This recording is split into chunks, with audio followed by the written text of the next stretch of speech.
Models mixed with CGI. It was done before, and that didn't turn out so well. But Scar Lowy didn't want to share his special with Rheneas. No thank you, I can pull these trucks on my own. Crashed into Duncan. I'm stronger than Scar Lowy plunged into these. In some cases it worked like a dream, but mixing the two is very hard to pull off seamlessly. Not to mention we started devolving since Transformers released. But seriously, how the hell is this movie made in 2009? While my movie did not require that level of CGI and a full team of artists to do the job, Hello. it did require digital inserts. So let's take a dive behind the scenes to see how I pulled it off. There are limitations and advantages to both practical and digital scenes. With the models, you can perfectly pull off imperfections, textures, and smoke. With CGI elements, you can ignore the physical limitations and go all out with detail. However, replicating real-life elements, such as smoke and general physics, might look a bit cartoonish. Not to mention, it takes much more effort to make the object move as it should. Now, when I decided I wanted CGI added, the movie was halfway done filming, and I had absolutely zero clue how to do anything CG related. In fact, other than making faces, I didn't know much about Blender to begin with.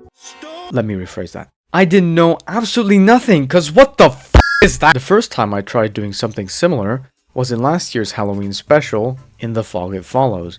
And using 67 tutorials, I managed to make the title sequence. But it was only one solid color, so it looks pretty basic overall.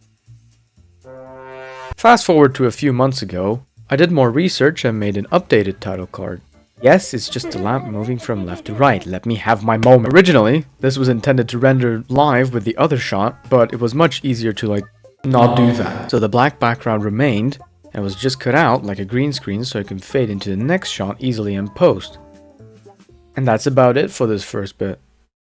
You heard me. Now the next shot would be a bit more complex, as that has something more than just a haunted streetlight. For the title card, I have written clear instructions.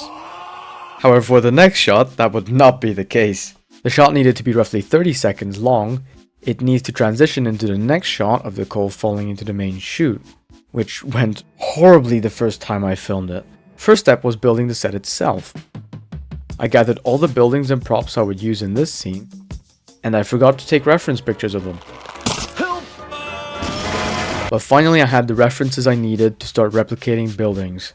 The first one of which was this shed from Tugs. And I went all out with this one, replicating its current state after being drenched by a 1/76 scale tsunami. The other buildings and details followed shortly till I had everything I needed. And my computer was not happy. Basic layout animation tests started. The first few rounds were mostly experimenting with camera movement and trying to make the camera shake as if I was actually holding the camera. Not including when they fall to the floor. When I figured all that out, the camera could not follow the conveyor belt itself. No, the camera could now follow the conveyor belt itself, making an excellent realistic scene. Just ignore that one. Now it was time to render it, which my computer was not happy about. The textures would be another problem. At some point I considered buying assets to help out, but as mentioned in the last video, I have absolutely nothing left after I was making this movie. So I made textures of my own. The belt is just worn out sandpaper, and the coal is, well, a .png of coal. Duh. Everything else pretty much wore the exact same texture as the actual prop itself, taking the image of the building and just putting it on the model. But the rest would be hell from here on out. Remember when I said my computer was not happy? I swear to God that's the last time I make that joke. This would be the test to see if it actually blows up, as rendering is not its strong suit. It rendered for 3 full days, and in 6 different chunks, with a janky USB fan to help cool it down. Many times Blender crashed, many times I crashed, but we finally had the end result in a week. Sorry, that was Chuck 1. Hold on. Oh, that was a sec. You know what? I'll just string it together real quick. All right.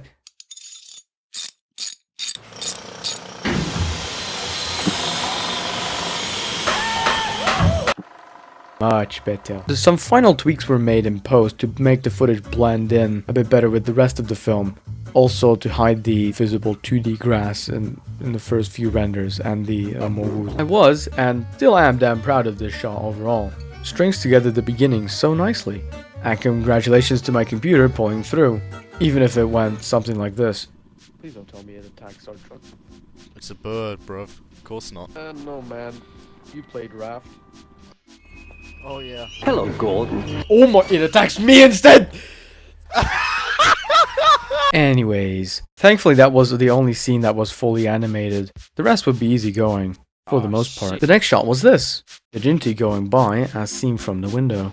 This was a last minute idea on set. And I actually had to somewhat take apart that small building to fit the phone's camera through it.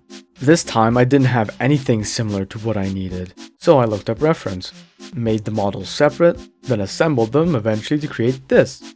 More of an office setting. The textures were the same deal as last time. Metal cabinets were spray painted sheets. That wall is my room's gross wall. Only textures taken off the internet was stuff like the newspaper, the poster, and the untextured box on the desk. The last thing was to match the light position. Seeing how the window is right in front of the desk, it only makes sense that some light would shine through onto the desk. Thankfully this time around only an image was needed instead of proper animation, so my computer was happy to deal with it. But it did still blow up in the end. Okay, now, originally, I was going to end this boring video here. But so many of you reached out on how I made the new eye animation in the movie, that I'm going to include the progress here as well. Progress? Process.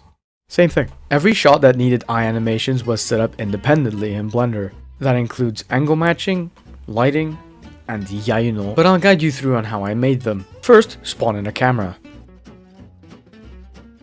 Taking the same face as your model in the shot, try to match the angle with the face present. You can't have an angry face projecting the shadow onto a happy face, because that will look way off. Next, you keyframe the movements so the animation falls into place, or you can just rig a joystick-like ball to move the eyes with your mouse.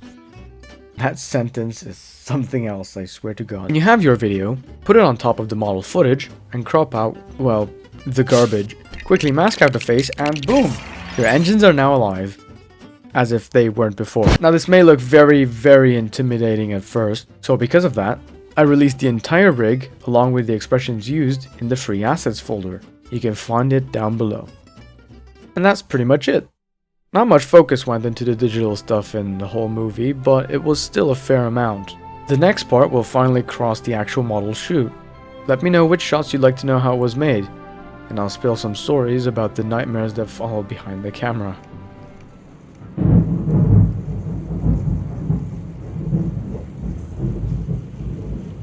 Jesus Christ. So yeah, you know, subscribe till next time. Bye bye.